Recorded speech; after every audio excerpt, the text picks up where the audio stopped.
வீட்டிலேயே பரோட்டா எப்படி செய்யலான்னு பார்க்கலாம். நான் 1 கிலோ மைதா மாவு எடுத்திருக்கேன். 1 ஸ்பூன் உப்பு, 1 ஸ்பூன் சர்க்கரை, அப்புறமா காய்ச்சின பால் வந்து ஒரு 1/4 டம்ளர் ஊற்றிக்கிறேன். நல்லா சுட சுட இருந்தால் தான் நல்லா சாஃப்ட்னஸ் கொடுக்கும். எல்லாத்தையுமே நல்லா பிசைஞ்சிக்கலாம். தண்ணி ஊற்றி பிசைஞ்சிக்கலாம் தேவையான அளவுக்கு. அப்புறம் ஒரு ஸ்டேஜுக்கு வரும்போது நல்லா ஒரு கரண்டி ஆயில் ஊற்றிக்கோங்க. நான் ரிஃபைண்ட் ஆயில் எடுத்திருக்கேன். அதை ஒர்க் ஸ்பேஸ்க்கு மாற்றிட்டு நல்லா கீழே கழுவிட்டு அப்புறமா ஒர்க் ஸ்பேஸ் மாற்றுங்க. மாற்றிட்டு இந்த மாதிரி நல்லா இழுத்து இழுத்து பிசைங்க. இந்த மாதிரி இழுத்து இழுத்து பிசையும் போது பரோட்டா ரொம்பவே சாஃப்டாக வரும். நம்ம வந்து பரோட்டா வந்து அடிக்க போகிறதில்ல, அதனால நம்ம பிசைகிறதுல தான் அது சாஃப்ட்னஸ் கொடுக்கும்.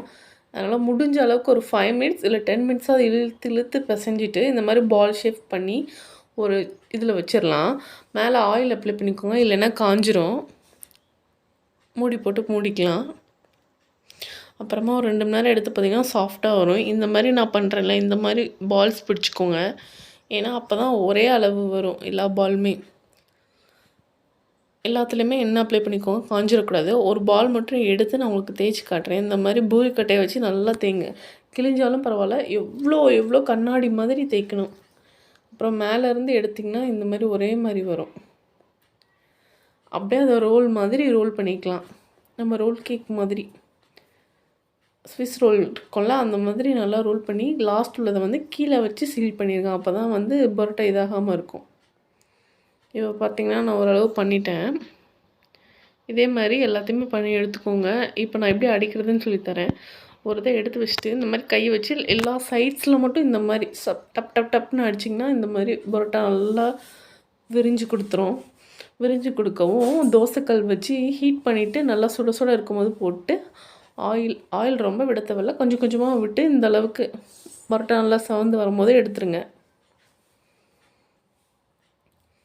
திருப்பி திருப்பி போட்டு வேக வச்சுக்கோங்க. ஒரே சைட்ஸ் வேக வச்சிங்கன்னா ஒரே சைடு தான் கருகும்.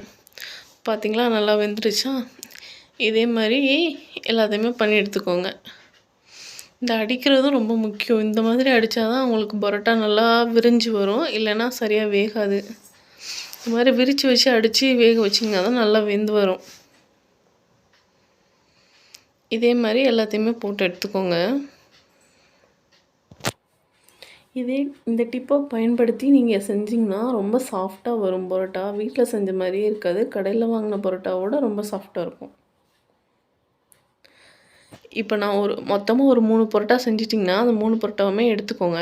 எடுத்து இப்போ நல்லா அந்த கடையில் அடிப்பாங்க பார்த்திங்களா, அந்த செஞ்ச பக்கத்துலேயே வச்சு நல்லா டப்பு டப்புன்னு 2 அடி அடிச்சிங்கன்னா அந்த ரொம்பவே சாஃப்டாகிடும். இந்த லேயர் லேயராக வர ஆரம்பிச்சிடும் பரோட்டா. பார்த்திங்களா, லேயராக வர ஆரம்பிச்சிருச்சா? இதே மாதிரி செஞ்சு பாருங்கள். தேங்க்யூ.